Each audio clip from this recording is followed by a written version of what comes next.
This show is a member of the Sorgatron Media Podcast Network. Find out more at sorgatronmedia.com. This show is brought to you by IndyWrestling.us. Check out IWC, RWA, and more. And listeners like you, support this show at patreon.com/Wrestling Mayhem Show. Hungry as fuck, but I ain't starving yet. Chain for the pain, cocktail dog set. Never said I was a gangster or thug, but I'm an animal. Feeding for the taste of the blood. Hey guys, it is the Indy Mayhem Show. I'm Mike Sorg at Sorgatron on the Twitter here in the Sorgatron Media Studios in Pittsburgh, PA. And this is the Indy Mayhem Show, where we talk with people in and around independent professional wrestling, or just independent people doing things around professional wrestling, as is the day today, what we're doing today. Some people with some history today, and I'm really looking forward to this conversation. In the meantime, please go check out everything at WrestlingMayhemShow.com or indywrestling.us. That's where you can find out for WrestlingMayhemShow.com, this and other great podcasts. And of course, this show shows up on indywrestling.us, as well as a lot of great content, including a lot of people we talk with on the show. A lot of the wrestlers that we have on the show do show up on there and over at the indywrestling.network as well. So please support that. Hit us up at goodtimes at WrestlingMayhemShow.com or 412-206-WMS0 if you have any questions for any announced guests. Please keep a look on the Facebook pages for Indie Wrestling and Wrestling Mayhem Show for our upcoming guests, and you can drop questions there or those lines. Or if you have anybody you think we should be talking with on the show, hit us up there. We do take suggestions. We don't get to watch all of the independent wrestling out there, and if there's somebody that's really on your radar that you think should be on ours too, we do appreciate that. And we have gotten a lot of great guests off of that, whether they're wearing a boar's head or doing wrestling in Texas. We've had a lot of fun conversations thanks to your suggestions out there, so I want to keep it up here in 2019. So the guys today, I originally met you guys in Meadville, and we'll get into that too. But the gentleman from Pro Wrestling News and Viewz, which we were just talking about, your 18th year of doing this? Believe. Yeah, our 18th anniversary and coming up in March. So we have John Pithers with us. How you doing? Good. How are you, Mike? And then we also have on the couch, we do have Pat Gallagher with us. Hey, Mike. Good to see you, buddy. Awesome. And also we have, you're the newbie on this, right? Well, I'm 4 years in. They didn't even update. Out of the 18. They haven't even updated you on the Facebook page. No, they have not. Randy Bodell is joining us here. Thank you so much, guys. So we'll get into the show and everything, and but I like a little icebreaker here I do with the wrestlers. I want to do it with you guys too, so I think it's going to be a lot of fun. I usually ask, what is your earliest memory of professional wrestling? Whoever wants to go first. We'll just go down the line. Okay, I'll go first. My earliest memory, Mike, it's the same question we ask on our show. Yeah, pretty much. No, great. Yeah. It would be with being around my parents and my grandparents, with them watching studio wrestling, and my dad used to take his parents down to those shows. I never made it. That was before my time, but they were watching on television. I got hooked there. I think it was actually my uncle and cousin that took me down to the arena for my first trip, but from then on, my dad took me religiously month after month, year after year, down to the arena, and I couldn't wait for those shows to come, and then of course I was buying all the magazines on the stand, I couldn't wait for them to come out every month. But that was my first introduction into pro wrestling. And one thing I'll never forget, my grandfather always told me, Johnny, he said, those guys are all riding home in the same car together. I said, no way. I'd fight him tooth and nail, and he'd keep telling me that all the time. And then I got into business, and it was like, damn, he was right. Mm-hmm. He was right all along. It's like, wow. But that's my earliest memories, with my grandparents, my parents, and going to the shows. I often say I believed in pro wrestling longer than I did Santa Claus. So, spoiler alert. Me too. Yes. Amen. I agree with you, Mike. Pat, what about you? Yeah, similar, Mike. I got interested in watching it on Channel 11, WIC in Pittsburgh, of course. Mom and Dad had no time for it at all. Mm-hmm. My grandmother hated it. My grandfather loved it. So I kind of got hooked in with him, and we watched it pretty much every Saturday night as we got old. And it's funny, as much as my grandfather enjoyed this, he never went to an arena show in his life. He just didn't go, and I don't know why that was. Mm-hmm. But we would go to the shows at the Butler High School, and then of course go to the arena shows and all that sort of thing. But it was so much fun, and for a long time, yeah, I believed it. But there was that point in time where you think, it's a work. There's something going on here. And the Butler shows, were they kind of an extension of what was going on down here in Pittsburgh? Regionally? They were. Yeah. They were like maybe going like to the Jaffa Moss or going to all the spot shows around. Yeah, you could get closer to the guys and usually get an autograph if you wanted to talk to them on the way out to the car, which that kind of blew some of the mystique for me right there. Like actually being next to the guy and talking to him, interacting with them. Yeah. Some guys giving autographs, some guys blowing you off, but it was a great experience. But it's such a good time. And the love of the business, it's just kept on.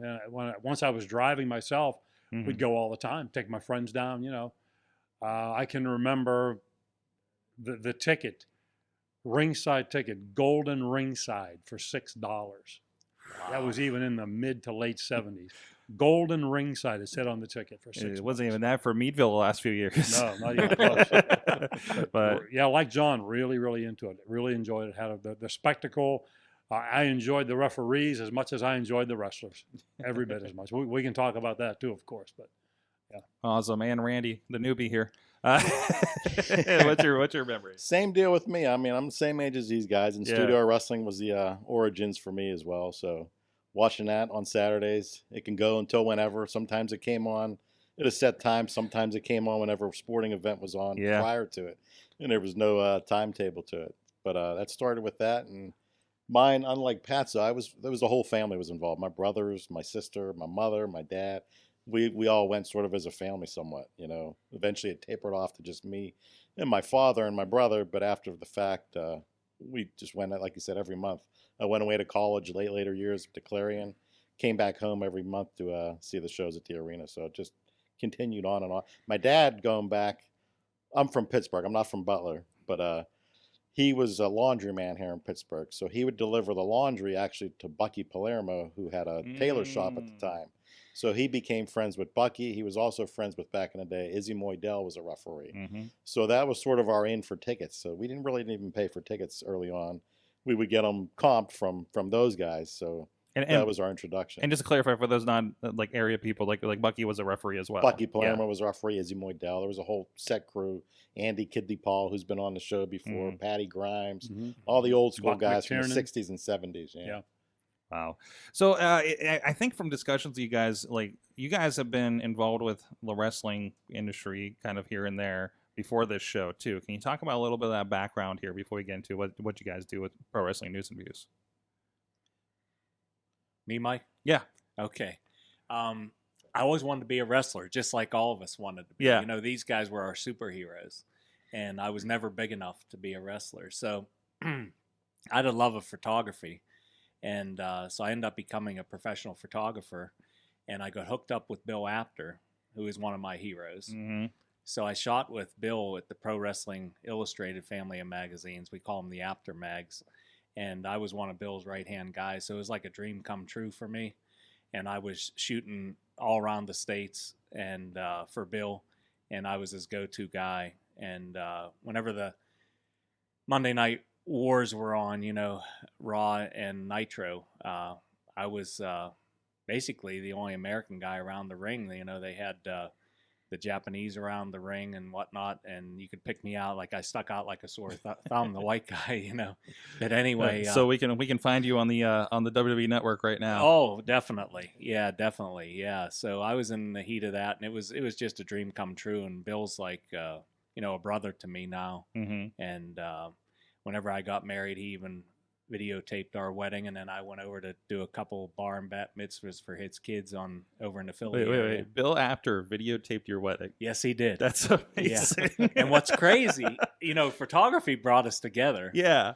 And but I was running a videography business on the side for 20 years, shooting weddings every Saturday, 8 months out of the year. And coincidentally, Bill was shooting weddings I was in the Pittsburgh end of the state. He was on the Philadelphia end of the state. And he was shooting weddings on his end of the state. Neither one of us knew that each other did the videography, and we both used the same equipment. It was crazy. It was just insane. So then he had me come over for his kids' bar and bat mitzvah, boy and girl, and then as a trade-off, he come over and shot my wedding. Yeah. Nice. So, but we were real close and spent a lot of time together. And like I said, I was his go-to guy. And I got along with the wrestlers, and I was backstage at ringside all the time. And he knew if he had something that needed done, somehow, some way, Johnny would get it done. And I would, because the guys, we had a liking to each other, And but Bill opened up a lot of doors for me. I mean, Hogan and The Rock. I mean, I remember Rock when he won the belt, larger than life, and he'd come back through the curtain and he'd like brush everybody off. And if I stopped him and told him I needed something, "You're Bill's guy." "Yeah, I'll do it." And he'd pose for, cover shot or whatever, So Bill opened up a lot of doors for me. Yeah, great guy. And then that evolved into the show that we're talking about, Pro Wrestling News and Views. We just said that we'll be on 18 years in March. 18, right? 18 years in March. I was going to say 13. I lost 5 years somewhere.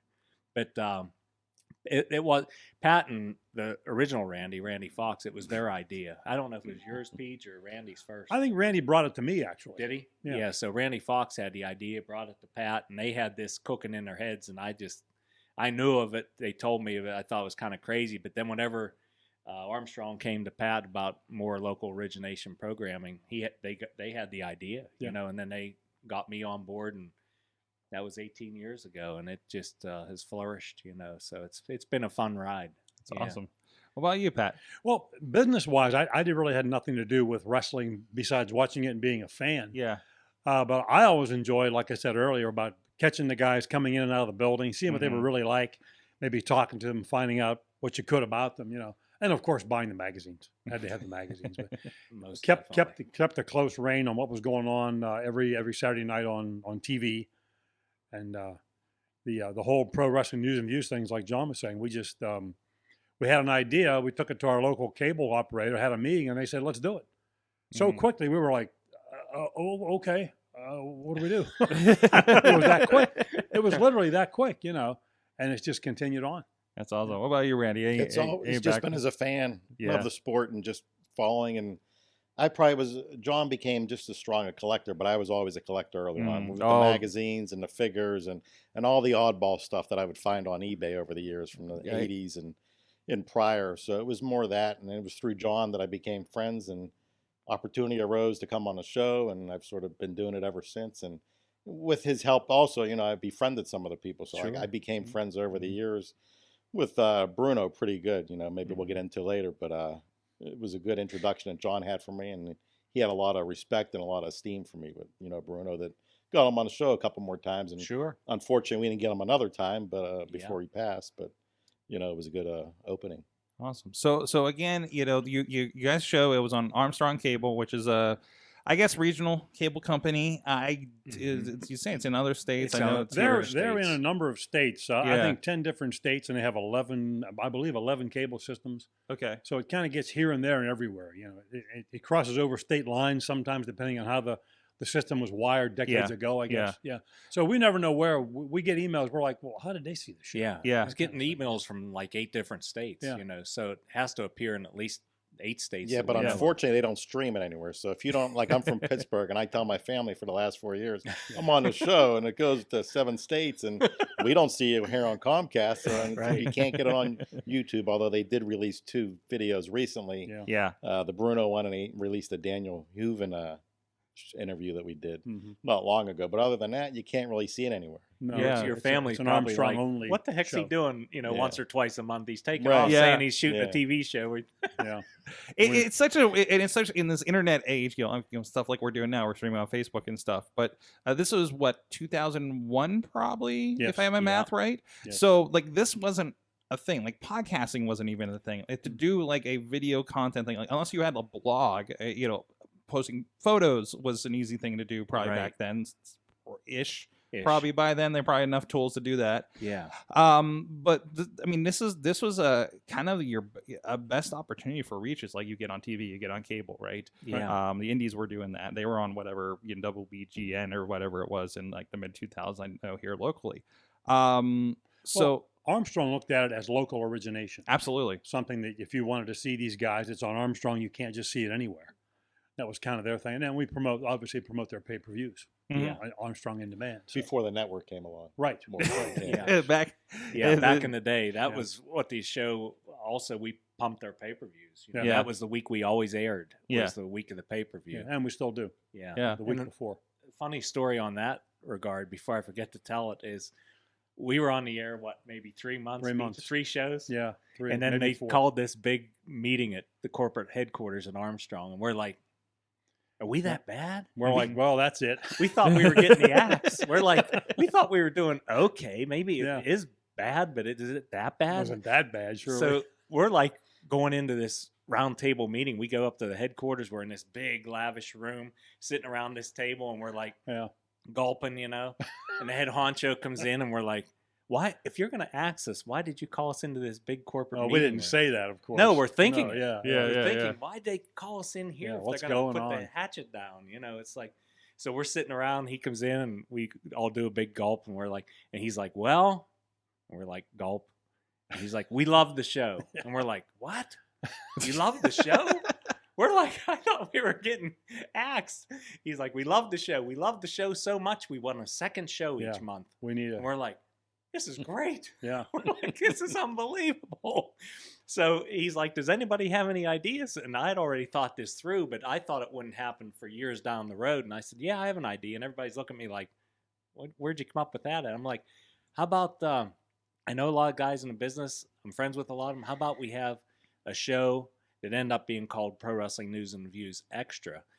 We have another show each month that has all the people that are involved with the business, promoters, referees, Interviews, managers, basically. yeah, Yeah. interview show, wrestlers, so, and that was 3 months in, and we thought we were getting the axe, and here it is 18 years later, and we're still on the air. But it was a great day. I mean, we were in and out of there, lickety split. We thought, Right. we were getting the axe, and here they were giving us another show each month. So, and I'm only aware because you guys had me down. We were talking stuff, and I think we were promoting one of the Meadville shows or something a few years ago, right? And your business. Yeah. And so I know the interview side of things, what you do, but generally, what was the show when it wasn't involving like an interview or something?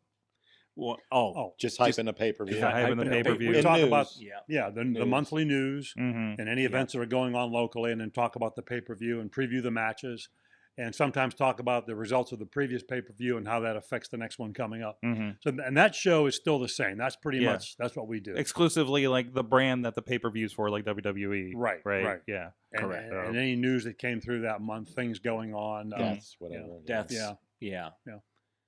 Deaths, arrests. all Et that, cetera. The whole jail plot. time, Cetera. whatever it takes, right?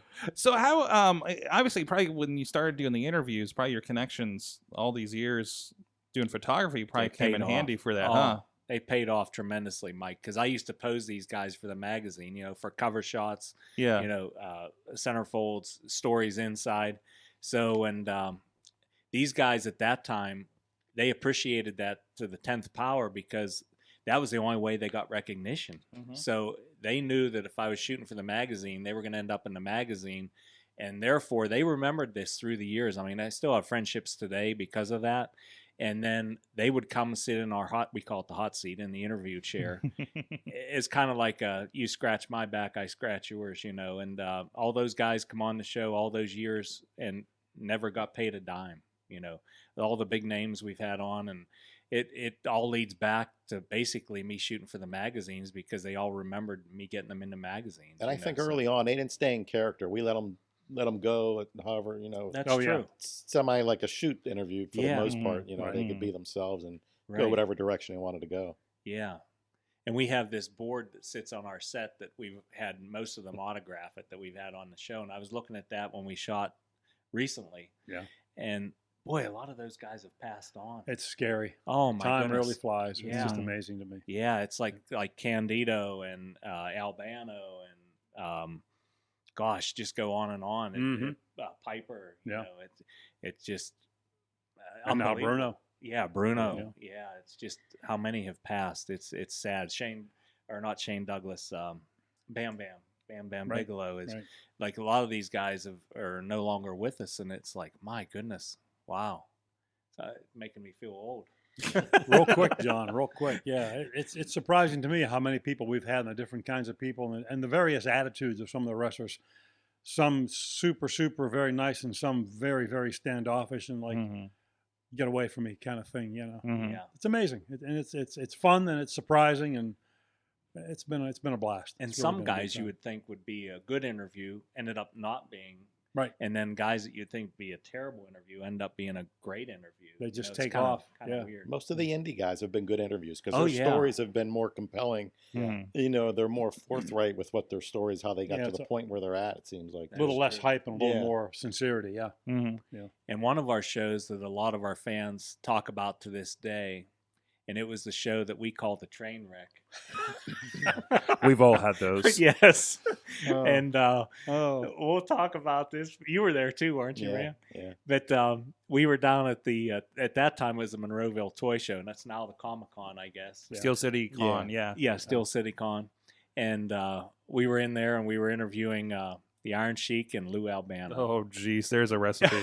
Well, we didn't start out interviewing both of them, did we? No, it was We started out individual. with Albano. Yeah, Yeah. But it's sort of funny. Bruno was at the same show, but he was on the opposite side of the building. away from those guys He didn't on want to be purpose. Yeah, he didn't want to be Yeah. anywhere near them. On Right. purpose. It's like when Ted DiBiase's in and Virgil's on the other side, right? Yeah. Right, Yeah, exactly. yeah. Yeah, No Amen. contact. No.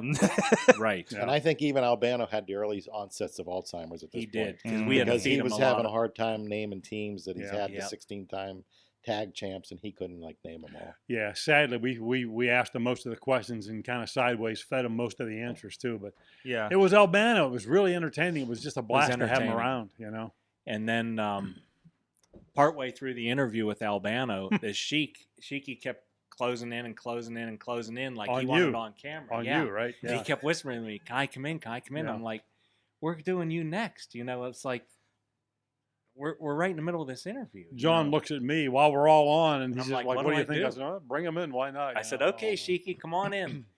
Oh boy, that was like throwing a fuel on the fire. Yeah. You know, and Sheik come in, and we started talking, and then I started asking about Hogan and stuff. And he went ballistic. I think it was just before he got to his height of popularity when being on Stern's show.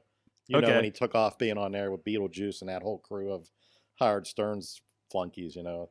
He was real popular with that. We got him right before that. Right before that, and he come in, and then we started, and we knew he, you know, he goes off the rails, you know, with just his Yeah, interviews. in You a know, second. cameraman zoom it. Yeah. Yeah, in a second. So then we were stoking him about Hogan and stuff, and oh my, he went it through the routine, you know, Yep. wah, and what, Yep. you know, and he went through Right the into whole- character. Oh my gosh, Yep. loud, so loud, Mike, that the whole show stopped. This is the old convention center, the Well, Monroeville, yeah. and everybody gravitated towards us. The whole show, Right, which- everybody, all the customers that were in the whole place were gathered around us. You know, 400 or 500 people were all around us. We're like, "Oh, brother," and Sheik's just mouthing off, and going jabroni this, jabroni that, and And they're blocking the aisles for the rest of the people beyond us, and we're getting flack about that. you know, all those Yeah. paid celebrities that are Yeah. there to sign autographs, they can't get to them. So Billy D. Williams is there, and Mini Me, and all these people were they're Guy ticked from the off A-team down there because too, we're right? costing them money. Yeah. Yeah. Yeah, Yeah. we're costing them money because this group is just forming because the Sheik going Oh, ballistic. it's getting louder and louder. Oh, yeah. and then everybody was around us. The whole place was around us, just mobbing us. I then- remember, John, the look on Matt's face, our camera guy, Matt, he was like petrified. He didn't know what to do. Like, we got to get out of here. It was insane. Yeah. And then the celebrities were PO'd, like I said, because Yeah. they're not making their money. You know, people can't get to them, and it choking the lines off. And it's just like this is a train wreck. And then the promoter of the show got wind of this. He wondered what the hell was going on, and he come Shut it over down. and he's like, Oh. cut the show, Right. and we're like, this is a great show. We can't cut the show. It's like, look at Yeah. this.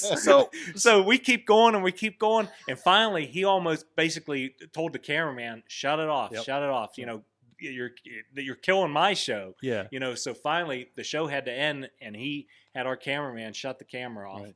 and then the cops come over. Security, Because yeah. security come over. Sheik was out of control at Oh, this yeah. point. He was throwing F-bombs around and Yep. stuff. And then the cops told him, he said, calm down, we're going to arrest you. And then he threw more, it just thrown more fuel on the fire. And Sheik was just insane then, throwing F-bombs like crazy. And they were going to arrest him. And then finally, I don't know what calmed it down, but the cops finally walked. And then Sheik turns to me, he said, how'd I do? How'd Yeah. I do? Yeah. And I'm like, you damn near got arrested Yeah. and you ruined the show. It's like, what do you mean? How'd you do? But he was in character. He was. And You the know, funniest part was, as he's getting louder, we're packing our gear as quick as we can to get out because we're gonna get tied into this. Yeah, somehow, you know? we were wanting to get out of there Yeah. at this Yeah. point while the cops are ready to arrest him, and it's like, this is crazy. Yeah. But to this day, the Bruno show, our 2-hour interview with Bruno, and that show, Yeah. people were like neck and neck on That's the which one they one they talk talk about. about Yeah. first. So- How much of that could you use? Was it just like a heavily edited Sheik rant to get on television? The sheet came in towards the end of the show, so we were Yeah. able by some creative editing and making a front and a back, we You were had able to enough. go ahead and make Yeah. a show out of it. But Yeah. yeah. As far as audio wise, there was some editing involved. Yeah, there his certainly was. his super craziness, it ended up after the camera, the promoter shut the Yeah, camera we down. weren't So rolling. when he Mhm. really Yeah. got stoked, when he found out the camera was off, cameraman zooming, Yeah. he freaking flipped Oh, yeah. out. He just went It crazy, was and he full had chic. typical Sheik. Typical Yeah, and Sheik. then after it was done, how'd I do? That And part it's stunned me. I couldn't oh believe my it. It's all a gosh. game to him. like, yeah, You know? it was just We he- just wanted out at that point, Mike. We had to get out of there. yeah We because knew it wasn't a good situation. Well, as I recall, we didn't really even have permission to go in there. no, We not- just kind of I asked John, the the guys. schmoozer, he got us in. Yeah, somehow. yeah, I know. They're tough to Yeah, get they're any tough. media in there. And so. I asked Sheik the day before, and I asked Albano the day before, and they both said yes.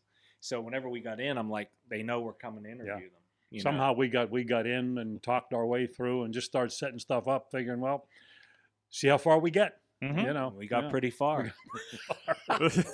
But what a train wreck! And we Oh, my wonder God. why they don't let media in there. these Yeah, days. exactly. Yeah. I mean, some of these old actors and stuff, you never know. That's true. So- And like Bruno, then we realized why he was on the other end, of the floor, far away from these two guys because he had been with them, Yeah. Through the years. He He knew. knows what Yeah. they're like. yeah. Yeah, and that's why he was on the opposite caddy corner, way, way, way far It, away.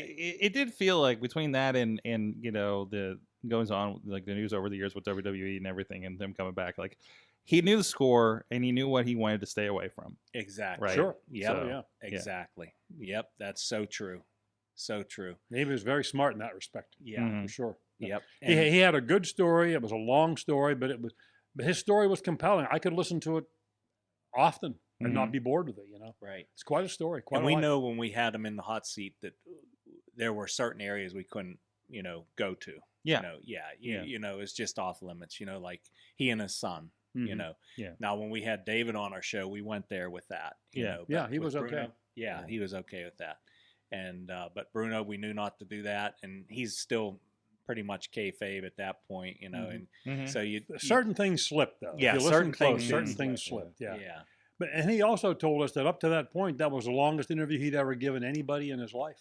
Yeah, he Really reminded told me us. of that every time I saw him. He looked after at his that. watch a couple times. Yeah, he but kept yeah, saying, stayed. John, I gave you the longest interview of my career. You can tell he's from before the era of podcasts. Exactly, for sure. Yep, for sure. But you could also tell his story was well rehearsed, and it didn't take a lot of prodding to get him to talk. No. We didn't have to ask multiple questions. He could just go. And that's Right. kind of what we wanted. Yeah. It was Mhm. one question. He was good for 8-10 minutes. We Mhm. sat for You know. over an hour, right, John? Yeah, it was Yeah, close to 2 hours. Yeah, yeah, it was close something. to 2 hours. It's And then we amazing. all went out to dinner, which was even better. Wow. Yeah. Yeah. That's Yeah. awesome. Any other mean- great moments from the show in this 18-year history? I mean, I guess that looks like the spectrum of the best and the Well, almost worst, right? Yeah. You had a good, I vaguely remember, Candido. Oh, that was great. Yeah. Chris yeah. Candido, when he Yeah. was still alive, he was He with cut a what was that promo for it. offshoot? He was with that XPW, I think it was, Rob Black, Yeah. Out the of one that was with the porn California. industry guy. Yeah. Yeah. Yeah. He had Lizzie Borden is who he was married to. She was a good interview. We Yeah, couldn't air she any of was. that, I don't think. But Candido Candido did an interview there. Yeah, I don't know who he was working that night, but there were times where we would shoot interviews prior to the match, then we'd shoot the match and then come back and repackage it, Mm-hmm. While Candido did this interview prior to going to the ring, and it was, you remember the old Terry Funk interview where he took the garbage can and dumped the garbage all over himself? Mm-hmm. Yeah, that's what Candido did, and we had no idea. I was interviewing him, and then he was going ballistic. He was getting into the funk mode, and then he went off camera, grabbed a trash can, brought it in, and he didn't even know what was in it. dumped this trash just all over himself. Just turned the garbage can upside down and just littered himself with trash, and then he kept going, you know. Jeez. Just a pro, and it was just like something Terry Funk would do. Yeah, and it was pretty unique. But a couple of the other guys, the old Randy, he was the big guy. You know, he always sat in the center of our table like Randy Bodell does. And a couple of the guys got off on picking on the biggest guy on our panel, Matt Bourne. We had him on the show. And that's the original Doink. Doink. Yeah, original Doink. He was on the show, and he wanted to put the sugar on Big Randy, which I didn't even know what the sugar was, being around wrestling my whole life. But I guess you have your opponent on the ground, and you're basically straddling his head from the back, and then you're pulling his leg up and just crunching him, you know. And Big Randy, Bourne did that right in the middle of our set. And just brutalized him. And then Baron Cicluna, we had him on, and he picked very early. Very early. Yeah. And we had him on, and he picked on Big Randy, too. He got him in a headlock. Put him in a headlock again on the show. Stood up on the show. Got him in the headlock, Yep. It was pretty unique. Funny. I laughed. Very funny. So and then funny. we had one of the other Doinks on our show through the years, and he come on, and he was spraying silly string all over us and stuff like that, you know, and just kind of unique. We shot that in front of a live audience down in Connellsville. Yeah, that was down at Glass Works or Glass Fest. Yeah, that's what it was. Yeah. Mount Pleasant Glass and Ethnic Festival. Yeah, we shot a live show under their gazebo there and had Doink on. Yeah. He was all painted up, and And we've had him on a number of times. He's a local guy. Okay. Yeah. Always entertaining. Tom is always entertaining. Lots of very. stories and make you laugh, you know. Yep. But, Exactly. he's been on, what, maybe 3 or 4 times, John? Something like that? At least. Yeah. Yeah, at least. Yeah. You know, some of the other guys I really appreciated was guys. We had Ricky Steamboat on a couple years ago. Yes. Well, what a nice guy he was. He was in no hurry, and he just sat there, and it seemed like he enjoyed it as much as we did. Mm-hmm. You know, some of the other guys very standoffish. Vader really wasn't too enjoyable. You know? He did it grudgingly, and he was a little standoffish. You know, but most of the guys were really good, and I really enjoyed some of them a lot. Really And did. Al Snow. Al Snow was great. Yeah. A couple shows with Al. Three-part three show with Al. shows.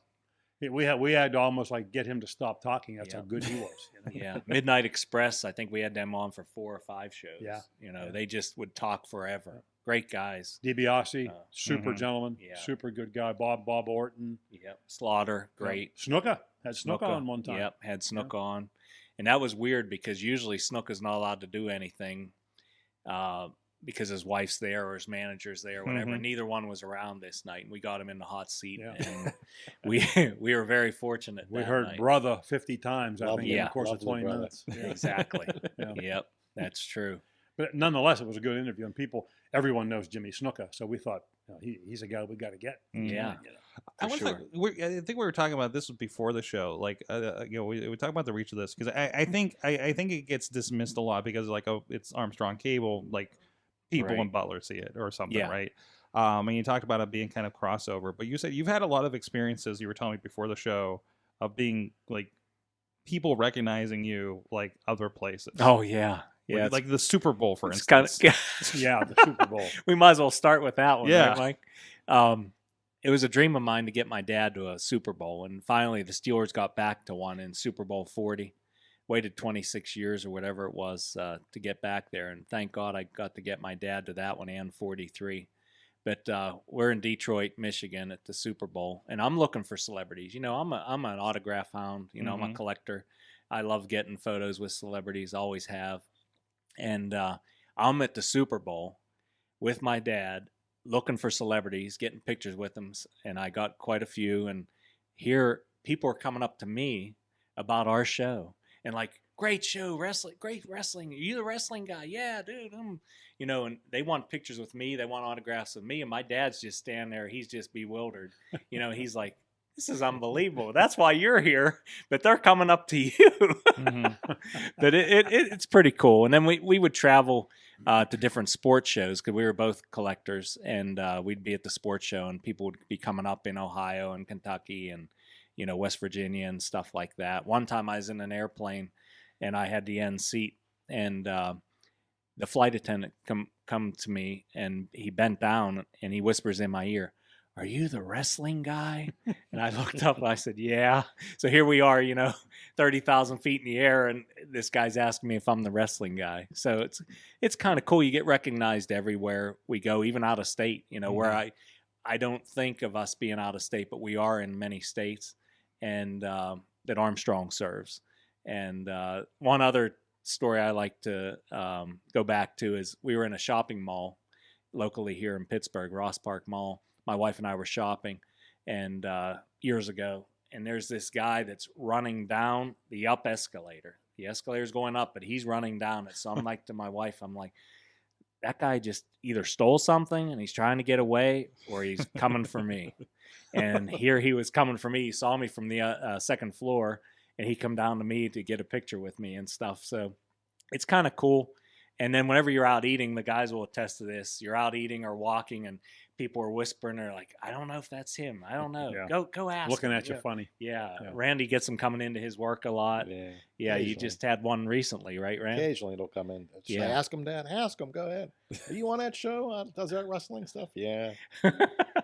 And Pat, you get it all the time. I know, because we talk about it. Yeah, more locally. I'm not really an autographed hound or things like that, and I haven't traveled as much as you have, John. But yeah, locally, usually in the mornings I'll stop in for a cup of coffee at the local coffee shop, and you're sitting there talking to your friends, and you see somebody at the counter looking at you, and he keeps looking, and I'm like, yeah, he must probably saw the wrestling show. And sometimes they come over, and it's just been so funny, the people where they see you and how they come about you. And some people leave you alone. Some people send their kids up, things like that. Yeah, Right. Let them do the dirty work, right? yeah. And some people want an autograph. I'm just like, all right, whatever, Yeah. yeah. It's kind of unique because we expect it around town. Yeah. But whenever we get out, and you expect it at the wrestling shows, of Sure. course, because the fans are into this sort of thing. But whenever you're out and about, and someone comes up and says, "Hey, nice show," just out of the blue, it's kind of unique. I actually had a couple people I remember over the years. They were visiting somebody somewhere else and saw the show and said, "Hey, I know that guy. That's that guy from Butler." That kind of thing. How about And you that? hear about it secondhand, of course, but Yeah, it's been interesting. When I posted that we were doing this interview, there was Marcus Mann who books down in Rise down in Connellsville area. Like talked about, I think he's the one that was saying that, hey, I watch these guys, about that? every Yep. month and everything, and now these guys are in wrestling, so it's kind of cool to see that connection happening. Pretty neat. When we got to bring you guys on here today. Another one we just had him on the show, the wrestler. He used to watch us in college. That Daniel Hooven. Daniel Slippery Hooven. Rock, Slippery yeah. Rock, right? Slippery Rock, yeah. Mm-hmm. Yeah, he used to watch us in college, and then now he's wrestling. He's working, and we had him on it. So he came full circle, Yeah, kind of. he thought that was a howl being on the show. He used to watch when he was growing up. Yeah, he couldn't wait to show it to his buddies. And this is a guy that's been on the Sci-Fi Channel on ghost shows and stuff. Yeah, right. and he's excited to be on this. Is great. Yeah, exactly. Yeah. Yeah, so it's kind of unique. So awesome. So you guys are still going strong here. You guys still doing the show? Still going strong. Every time the calendar year comes up, we're like, well, are we going to be on the schedule for next year? Right, It's like, right. It keeps happening. So they still like it. They do. We enjoy doing it. Well, it's even Yeah. cool. Even if we don't get the national guys, there's enough local guys, a lot of independent talent, That's and guys true. with history. Like we'll have Tarantula as a good Oh, interview that could yes. talk forever. Ken Jugan, who Ken just Jugan, beating Lord the Zoltan. cancer he had. I mean, he can go on Wow. forever. Right. Yep. We're friends with from Wildcat Belts, who makes the belts now for WWE. Mhm. Drew Drew Lazario. Lazar. So, We I went to mean, his house actually and did a 2-part show of how he makes the belts. That's awesome. That was a great show. I was. really enjoyed that. The fans really loved that too because they didn't Definitely. realize that the WWE belts are coming out of this guy's house. Here's out the of guy. robe, yeah. Yeah, here's the guy that makes them. There he is, right there on your Yeah. TV set. And Pretty we had some of them in our hands before they had them up there. It's kind of And unique. he sent us a Christmas present a couple years ago. Yes, he did. Christmas Eve, a box came and he sent us a belt. And it sits right in front of the 3-spot where on our show. It's the middle And belt. it has the middle belt. It has our logo on it. This logo here, Pro Wrestling News and Views. It's on the belt. And that was our Christmas gift from Drew Lazario from Wildcat Championship Wrestling belts. But he does belts for not only wrestling federations, but golf tournaments, weddings, you name it. Hot bachelor dog parties. competitions. Yeah. we're Oh, yeah. seeing, Exactly. yeah. Right. Pretty Nathan's. much anything now. Anybody Yeah. wants a Yeah. belt? There was just last weekend. There was somebody got married and had one of his Yeah. belts, and they wore the robes as they come down the steps Yeah. and everything. Who was that, Randy? I forget if that was a Sports- football player or sports figure? some Yeah, athlete. yeah. I can't recall. Yeah. I'll tell you what, they stole my gimmick speech. They did. I Yeah. know. Yeah. Jeez. My wedding was all centered around wrestling. That was one of my steps of getting me to the altar. His reception had an actual wrestling ring in the middle for of the dance floor. For the dance floor. Yes. Yeah, for the dance floor. It was brought in from the guy's name was Joe. I can't remember his last name, but he was from Columbus area. And he brought it in and set it up. And we didn't put the ropes on because the decorator already had our wedding colors, which were purple and gold, as the wrestling ropes. So it was around 3 sides. Yeah. And then the one side was left down. And then there was steps built especially to get up into the ring. So that was the actual dance floor. That's amazing. Hey, you don't want people drinking at a wedding and trying to get through the ropes. That's Right. disaster. This is true. Yeah. Yeah, my wife and I come back in with the belts, and Flair's music played, and it was pretty even cool. the wedding cake had the Hasbro wrestlers all over it, up and down the cake, all over the place. We had one of those cakes where you didn't cut the actual wedding cake. There was only one piece that we fed each other, and the cake stood all night. Yeah. So all the Hasbro, they usually have bridesmaids and groomsmen going up the stairs, while ours had wrestling figures all over the table and up the stairs and stuff like that. And then when you entered the room, there was a big sign that said, "Welcome to the World Wrestling Reception." Yeah. Yeah, Drew Lazario made that too. Drew made that. Yeah, I he didn't made know that that. banner. Yeah. But it was all around wrestling. Yeah, it was all. And then we even worked an angle in the we ring. did a skit. Yep. Yeah, Bill Apter. It was kind of like his idea, and he brought a gimmick camera. The old big VHS cameras. They're huge. That's what we both shoot with at the time. And he brought one of those that was dead, and he said he worked up the angle, of course. And he said, what we're going to do is I'm going to shoot footage of me bothering you all day. And then I'm going to shoot your bridesmaids and groomsmen saying, who is this guy? Where'd he come from? Because they don't know Bill Apter. Yeah. So he shot footage. He had others shooting footage of him, like asking Pat stuff and asking everybody else stuff in the wedding party and just being an annoyance. Well, it just boiled up to this angle that we shot up in the ring, inside the ring. Yep. Yeah. And so I think it started out with me with the mic, thanking him. He was always my idol, got me into pro wrestling, blah, blah, blah. And you were always my idol and stuff. I said, but today, my wedding day, you ruined my wedding day.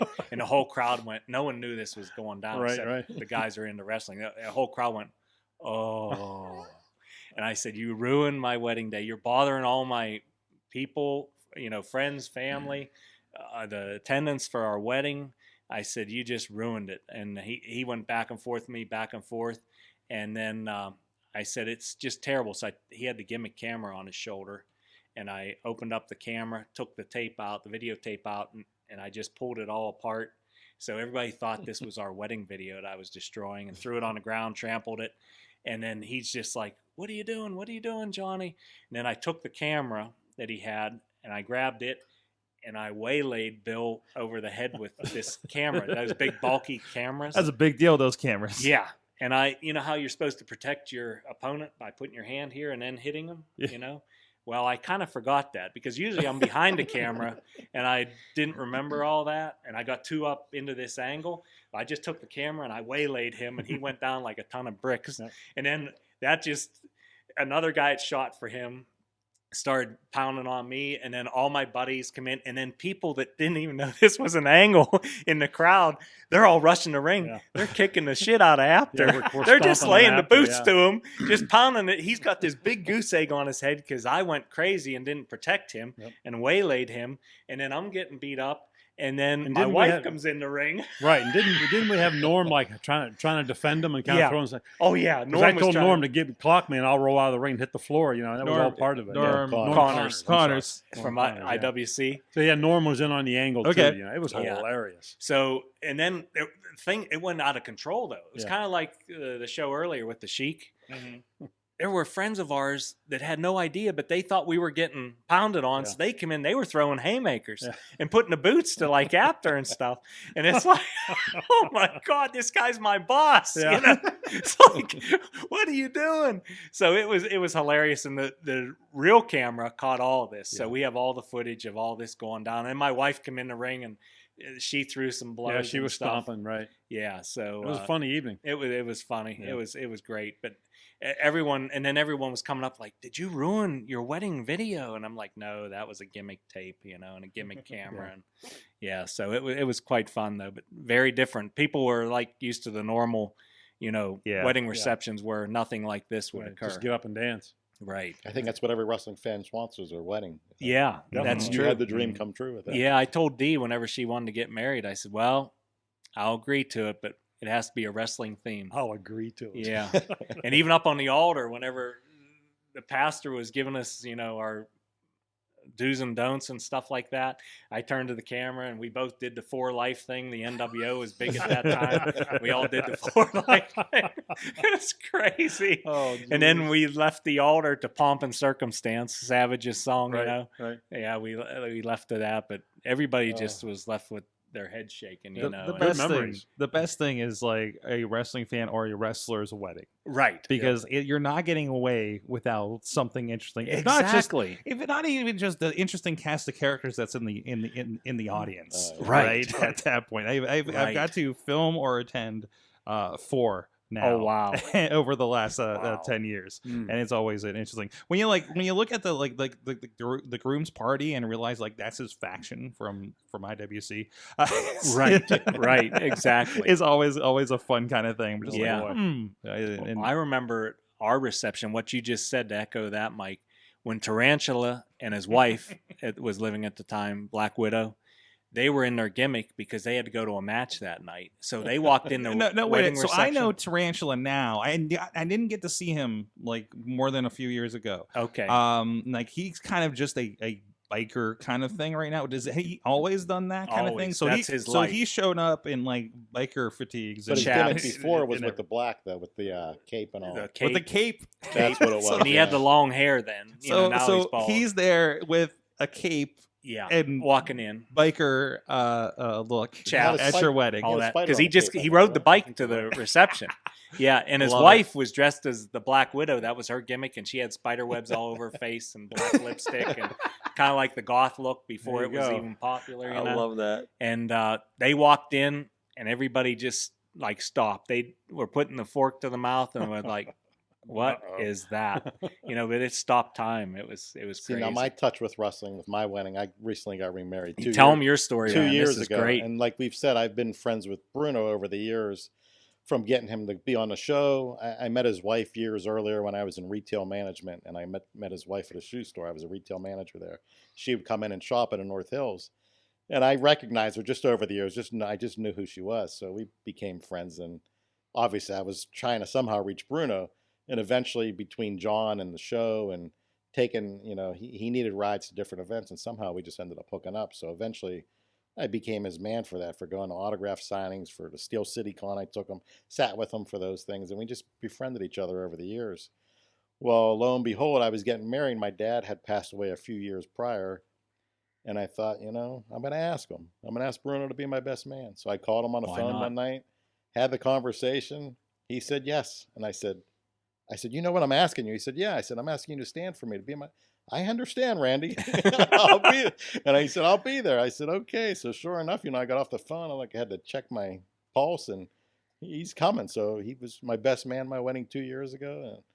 And, and pictures, video, I'm happy to have it, and it's a great memory. He even had his own tux, right? Had his own tux, yeah. We had a wedding party, and my wife said, make sure, wedding, it was a small wedding party, and is he going to have a matching tux with everybody? And I said, well, I'll call him and I'll see. And I called him, and he said, no, Randy, I have one. And I said, well, my wife sort of wants everybody to match. He said, no, this doesn't go out of style. Am I going to argue with Bruno about getting a tux? The one I want to wear, or the one he has? So I said, okay, that's fine. And he was fine. Then he did the toast too, right? He did the toast, yeah. Yeah. Yeah. Cool.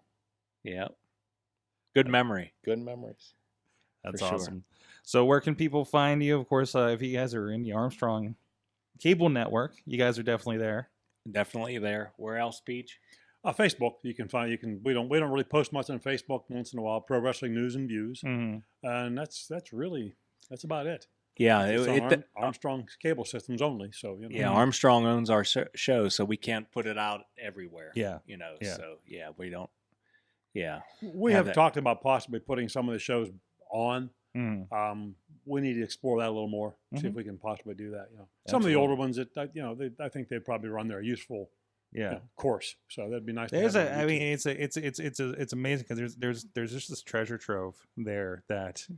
Yeah. So 18 years. If you're in a region, you've been fortunate enough to be able to experience what you guys have put out there. Yeah. And that's really cool. And again, we did put the Bruno interview and the Dan Hooven interview in the event for this good. As well. Oh, and nice. I'll try to make a point to repost those as well. But you can find those. Just go look up Pro Wrestling News and Views on YouTube, and you'll find those two videos. I think Armstrong has their own channel, maybe. Yeah, they have their own YouTube channel. I know they've been putting a lot of stuff from there. Yeah. And I've seen stuff they've been doing with like other wrestling promotions too. So a little bit here and there. So it's kind of cool to that's able to expand out a little bit. Awesome. So awesome. Very good. So thank you so much, guys. Anywhere else people can find you online, or you guys personally, or anything you guys want to plug that's coming up? Me and Pat are online, Facebook. Facebook and all that, just under my name, Pat Gallagher. Yeah. There you go. The picture will probably be something pinball related if you're looking for. There's we didn't get into that. Yeah, you better get into that. Hold that's on, a big part of his life. All right, so I got to go to the Pro Wrestling News and Views headquarters a few years ago, and I didn't know. Like, you get to see, if you watch the videos, you see the magazines are behind it, right? Yeah. It's just an amazing rack of just awesome history of magazines there. But the other side, there's like there was a Macho Man Randy Savage jacket. Like there's Royal Rumble pinball. Like there's all kinds of Superstar stuff. Graham's boots. Yeah, Jeez. Superstar Graham's boots and glasses and Owen Hart stuff. You guys are Macho Man, more stuff from the ring. You guys need to open this up as a pro wrestling museum up there. That's true. Yeah, we should. We probably could. Yeah, we should. Yeah, work on that, John. But Pat's the pinball guy. He's been into pinball since he was a kid, working for his. That's been pretty much my life. Playing pinball, enjoying it, repairing games, and collecting, and all that sort of thing. Yeah, pretty much all my life. But, have I not run into you at Replay FX? What's that? Have I not run into you at Pinburg? I've never gone to Replay FX. I'll tell you, Mike, I'm old school. I like the older games. Yeah. So there's not much for me there. Now, my daughter goes. She loves it. Yeah. And I've been out to the, obviously Papa headquarters a couple of times, but they're closing that up now. So not going to be there anymore. They're looking for a new location. They have a place in Bellevue right now. Fantastic. Yeah. Fantastic. Smaller.